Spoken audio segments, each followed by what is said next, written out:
te tipua, Matariki te tawhito, tau mai te wairua, mai ngā ira atua ki te ira tangata, tihei mauri ora. Raro mai ki Kia Party People, brought to you by the Public Interest Journalism Fund. We're coming to you from the RNZ's studios in Tāmaki Makaurau, where everyone is feeling well rested after our first Matariki national holiday. And here to shine some light into the black holes of New Zealand politics, I'm joined by two bright stars. Bringing the reflective Pohutakawa vibes is former Labour Party campaigner Shane Tepu, and coming with the aspirational Hiwa Irirangi vibes is former National MP Dan Bidwatina. Kia ora. How are we going? Great. Yep, feeling good. Yeah. What did you do for the new year? Well, didn't see any stars, but that was partly because there was it was cloudy. But hey, it was a good weekend. I don't think you went up the hill far enough. Possibly. Yeah. But did you enjoy the rest? I really did, and look, who knows where it's going to land in terms of will it be a really big day in the future? Let's hope there's something of it. For now, I think it was just a good time to be with whānau and to reflect. So, no, really good. And you, Shane? I had a great Matariki. I had a really nice kōrero to Dr. Harry Williams, and we did a little, big piece for Canvas where so I know a lot more about Matariki and how it came about.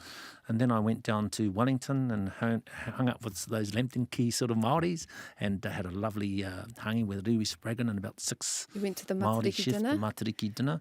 But no, what I enjoyed most of all was going up Mangawhau with my kids and them showing me Matariki. But I just felt that there was a lot of goodwill.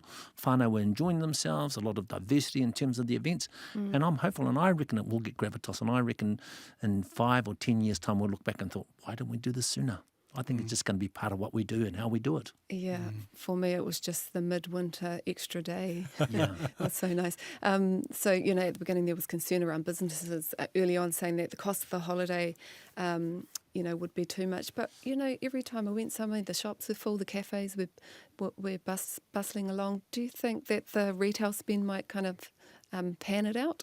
Well, I don't think so in reality, Mihia, because the economy's in a bit of a downturn. I think consumption spending is down. The general pessimism in the economy is there. So I just think a lot of people are watching their wallets a lot more. And, Birkenhead, where I am, there are a lot of businesses that actually didn't open that day.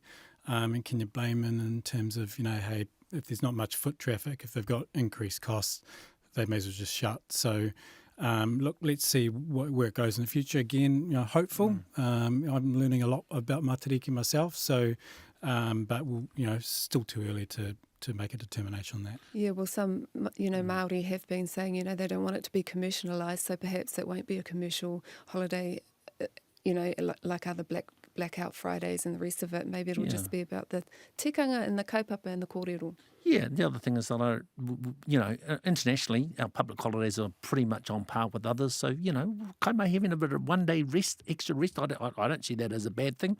They talked about being $450 million worth of extra payments that employers have to pay.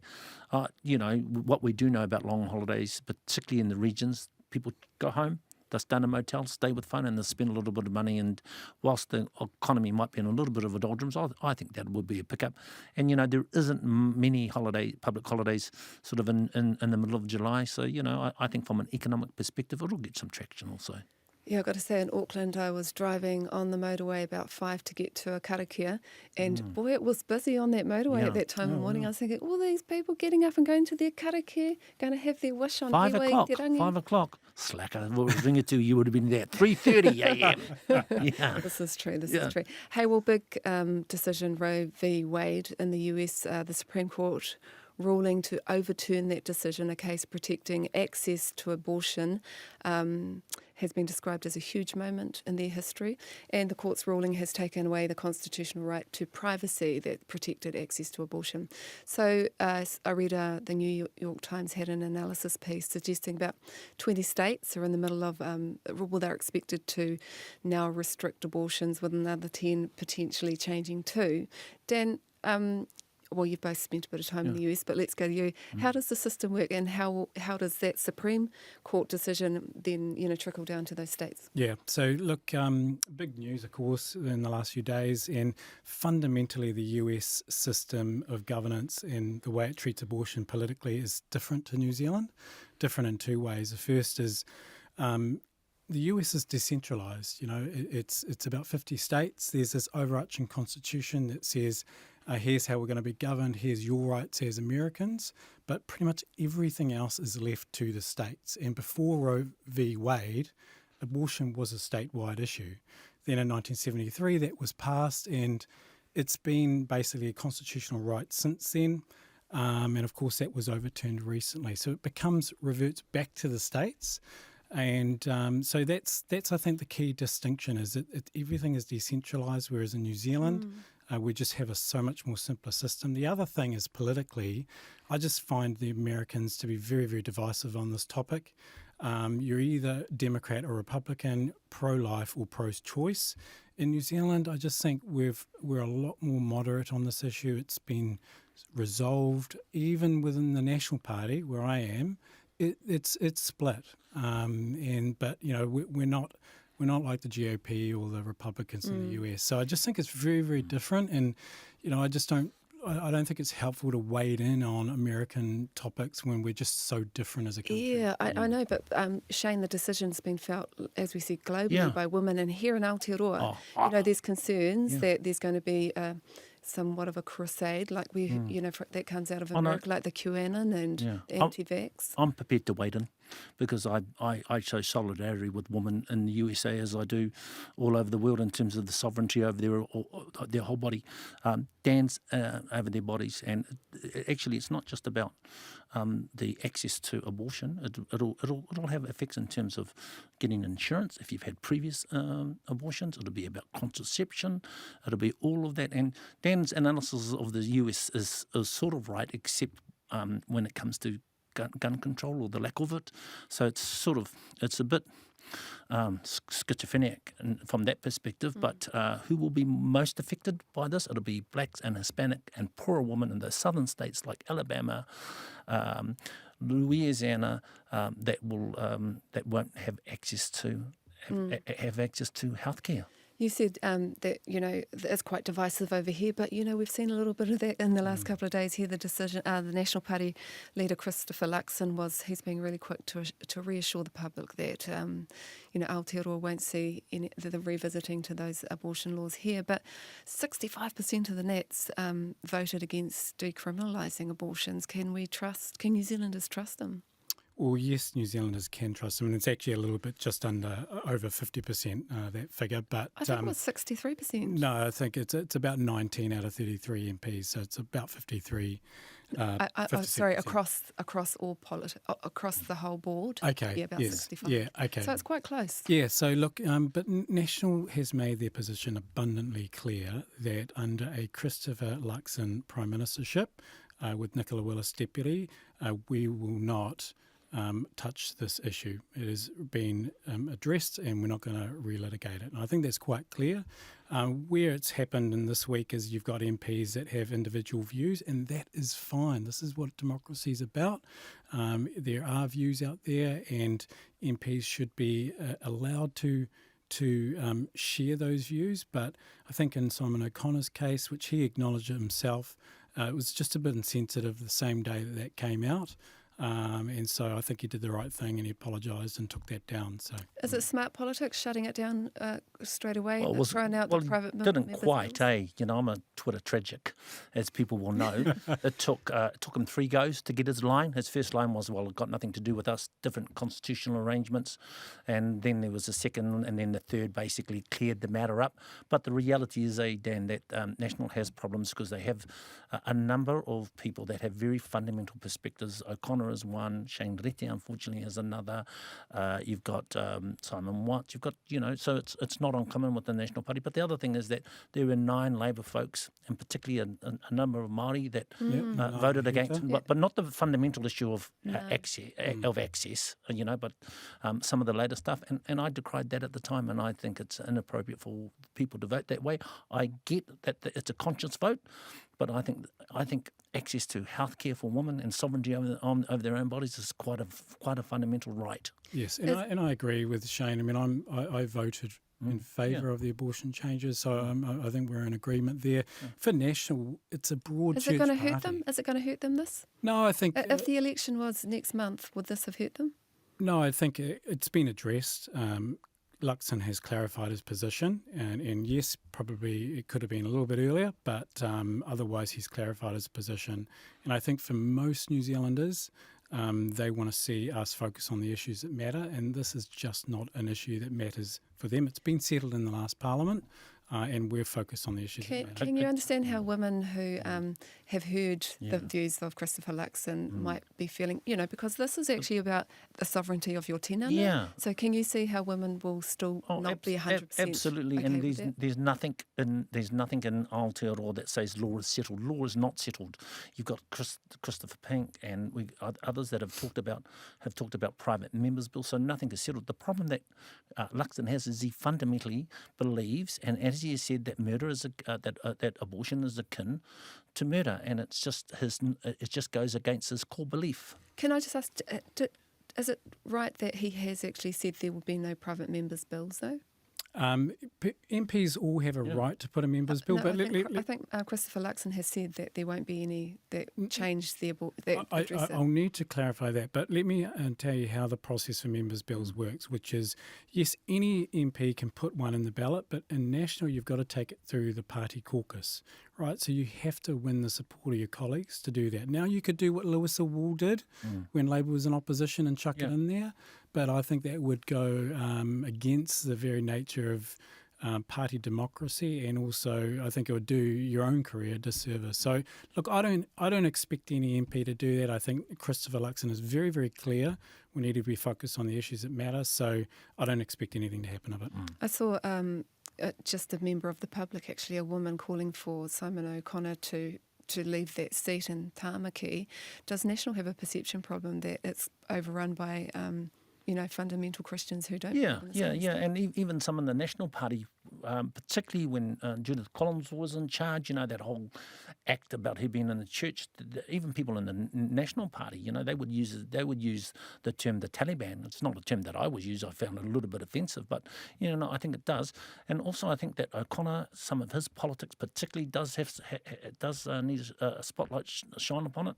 This is a guy that's often talks about critical race theory and that it's playing a role in New Zealand society, and him in particular using many of the sort of the nuggets that are used by the more sort of ultra-conservative Republicans, and I don't think there's a place in a sort of, because I do agree with Dan, New Zealand is a pretty moderate place in this space. Well, we're talking about Simon O'Connor, so we must talk about Nanaia Mahuta, who voted against it and then tweeted, outrage at the decision. Was that a slip-up?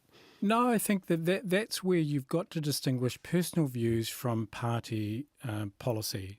And what she did there was, that is the policy clearly of this government, which has been reiterated by the Prime Minister. But yet she had a different view. And I think it's the same thing for National, that is it possible that a Māori, if you're sitting in a Māori seat, that you vote with what your electorate wants? Oh, I mean, this goes to the heart of what is conscience votes, and is it your own conscience or is it the electorate's conscience? I had two electorate. How do you vote when you're? Well, I think it's a balance of both. But you, in a seat like Northcote and other bellwether seats, you have to listen to your constituents first. So for me, that's what drove me to vote for the abortion legislation changes, because the overwhelming majority of women wanted that right to make their own choice. Do you think as a Māori MP that might influence, your electorate might influence the way you vote in conscience votes? No. Well, I don't think it should. Yes, it does, but I don't think it does, because what we do know, because this is actually an issue about a woman's sovereignty over her own body, but also access to public health.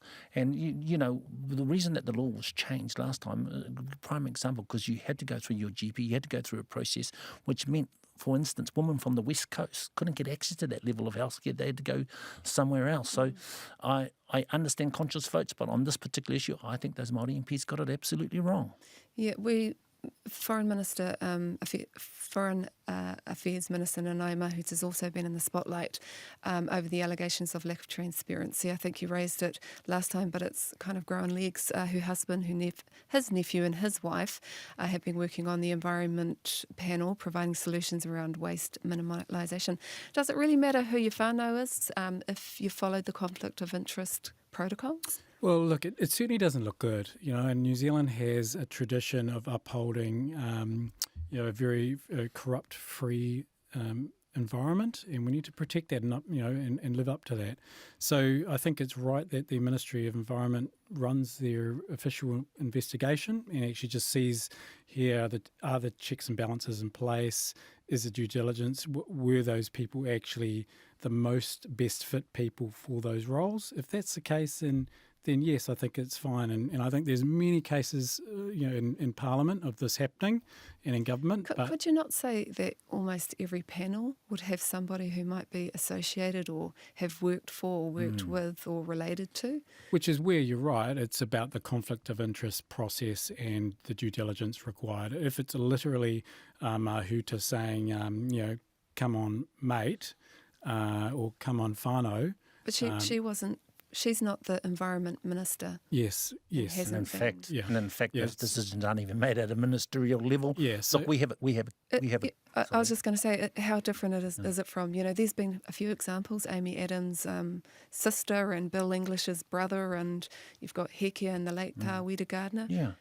Is it the same thing? Well, the thing is, we have a manual, and the first rule is you've got to declare an interest, and you've got to ensure that you're not involved in it. This occurred in this instance.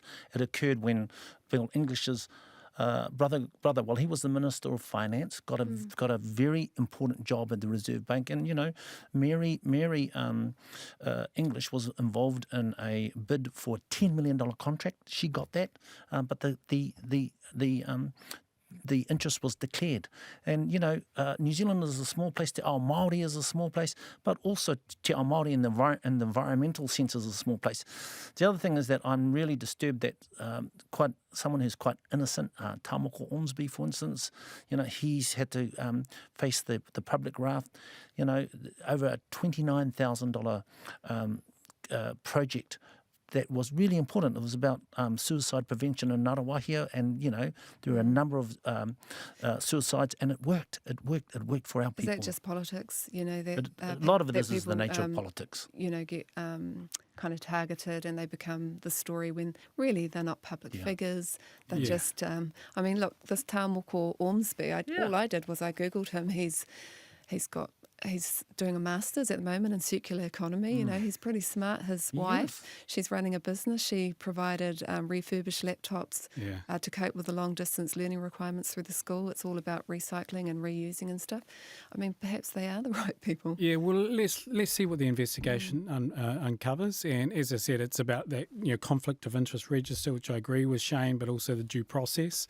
And I think it's right for the opposition to continue to uphold those basic principles. But they've been demonised. Those individuals have been demonised.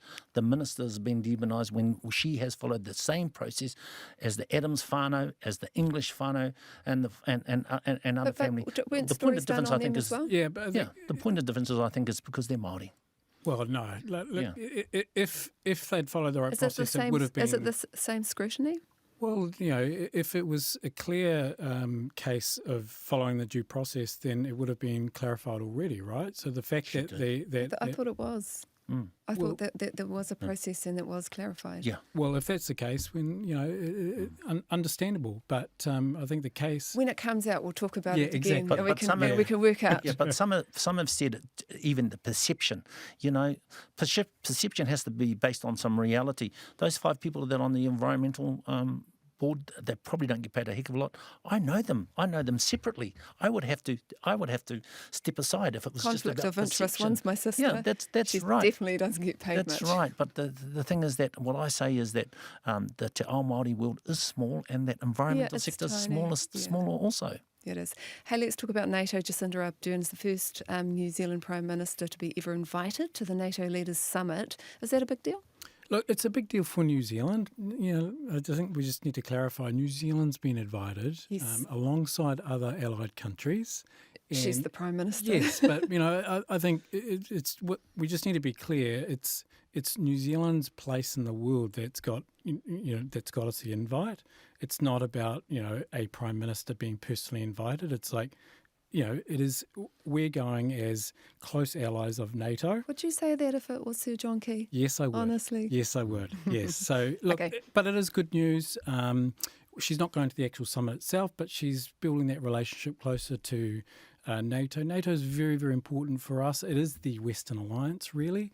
We've fought alongside them in world wars, so it's really good for New Zealand, and I think there's a lot to They discuss say on the Asia table. Pacific is there on the table, so I guess it's in our backyard. That's right. So lots to discuss, and I hope it goes well. Yesterday, Grant Robertson announced that we're donating another 4.5 million, along with some supplies to Ukraine. Is this kind of our vision of dropping the koha before you get to the big meeting? Yeah, Yep. yeah, and also they're seeing, there's a worldwide outcry in terms of Russia is doing Ukraine. What I just say to people that are concerned about Ukraine, as I am, let's have a look across the globe in terms of other acts of imperialism that we've ignored. Let's think about what's happening in Palestine and has happened for the last 40 years. And I know I'm going to get a lot of hate texts just mentioning Palestine, but we'll have a look at what's happening in Yemen and in the Middle East and the bad role that NATO has played in this. I think it's right that the Prime Minister goes. She's on my side of the ledger,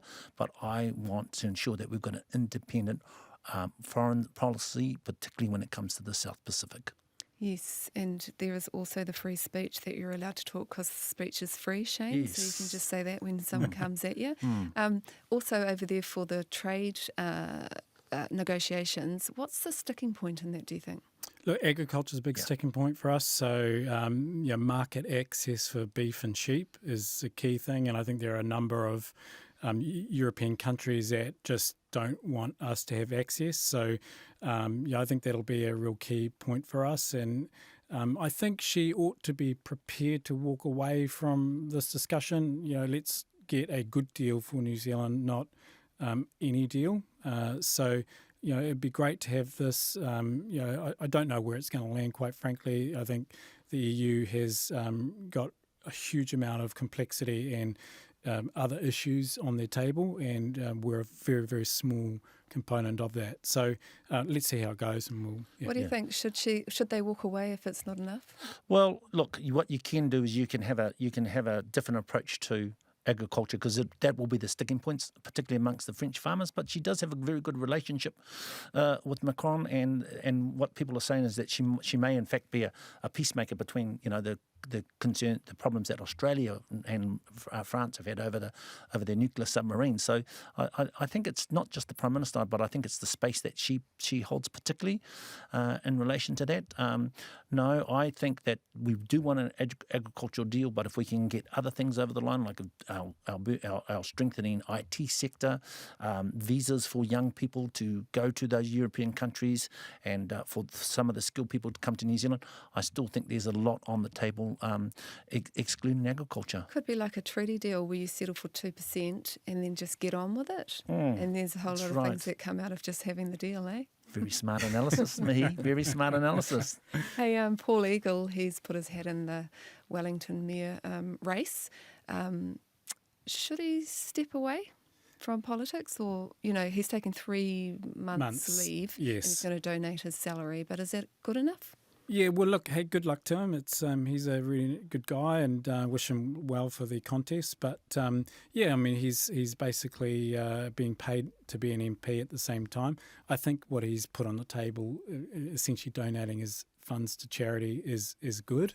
But it does raise a question, because I think from time to time we do have politicians that are paid in one capacity by the public, whether it be local council or central government, and they run for another role. And we should be, I think, a little bit more flexible with things like taking unpaid leave. In the business world, in the private sector, taking unpaid leave is a reasonably normal process. But for some reason, unpaid leave in the public domain is not a thing. So, look, maybe that's something that can be discussed in the future. Yeah. Is it more about probably the issue that's coming up. I think one of the other candidates raised it, that he was putting out a survey in his electorate to find out what's important to them. Is that kind of stuff a no-no? Yeah, and I was a bit ho-ha with Paul because, everyone knew he wasn't going to stand, but he didn't announce till the other day. But he's doing the first act that he's doing is saying, right, 3 months out, I'm not going to accept any pay, I'll hand it to charity. There have been lots of politicians on both Labour and National that have basically run right up, and some that have stayed on in both roles. So I think there's a level of transparency around that. What do you know? You have Phil Goff, people that were unofficially campaigning. Our man that was on our show the other week, he was paid as a member of Parliament, and he was, travelling the country selling his book. People have done this time immemorial, so we ought not to be too sort of precious about this. Simon. Yeah. We've got a bit of time left, so we did touch on donations earlier on because there's been a decision to reduce the amount before it has to be declared. Is that a good move? Oh, look, I'm not really sure what the problem they're trying to solve is because, I think the issue Should MPs is... have some privacy then? Sorry? Politicians, do they deserve some privacy? No, it's not about politicians. It's about people who want to participate in the political process by donating to candidates. And if you lower the threshold, you basically... there's a hell of a lot of people out there that don't want to be known as a donor to Labour or National or any other political party. So I think is it 5,000 now? I think it's about 15,000. I could be wrong on that one, that's but quite a donation. It's quite a donation. Yeah. Yeah, and as you know, Dan, if it's in a marginal seat, 2 of those donations can make a heck of a difference. I just think transparency is a good thing. I even think 5,000 is too high because in some seats it can make a heck of a difference. And the other things I like about it, like for instance, if you donate in kind, say for instance unions, they put the organisers and gas and they can play a very important role in a seat like Northcote. I think that transparency is good, and also I think they should do it in real time. As we did when companies got the wage subsidies, you can do it in real time. And I think it's good for democracy. New Zealand is very small and can be tilted by money. Well, what's happening in politics? What should we be looking forward to this week, if anything, in politics? This is the last week of Parliament sitting, and then there's 3 weeks of recess for MPs. So the Prime Minister, of course, is heading overseas. It's just another week in Parliament of legislation. We have a new health service at the end of the week, July 1st. The new Māori Health Authority and Health New Zealand. Health New Zealand, yes. Yeah. Will that make much of a difference? I think it will. Just to the average person going. Not immediately. I hope so. I do hope so. I think that we do have postcode health based care, particularly for Māori. The reality is if you live in Epsom like I do, you're going to get a different level of care if you live in Wairoa. So I hope so. But the other thing is accept that? Do you reckon that's true? No, I think it's just changing the bureaucracy. That postcode kind of health thing. Absolutely. Yeah. And the parliamentary inquiry into health inequities for Māori made it very clear there were huge disparities, but there were a lot of good recommendations out of that I'd applaud. We might have to talk about this in a couple of weeks, about how it goes after the first. So that's Party People for this week. Tēnā koutou ka nui te mihi ki te Puna Whakatongarewa. Mōna I tautoko I tēnei kaupa. Don't forget to watch us via RNZ's YouTube account, Facebook pages, or download us on the Apple Podcast. Ko whakauriuritia te kāhui whetū o Party People. Nohora maira.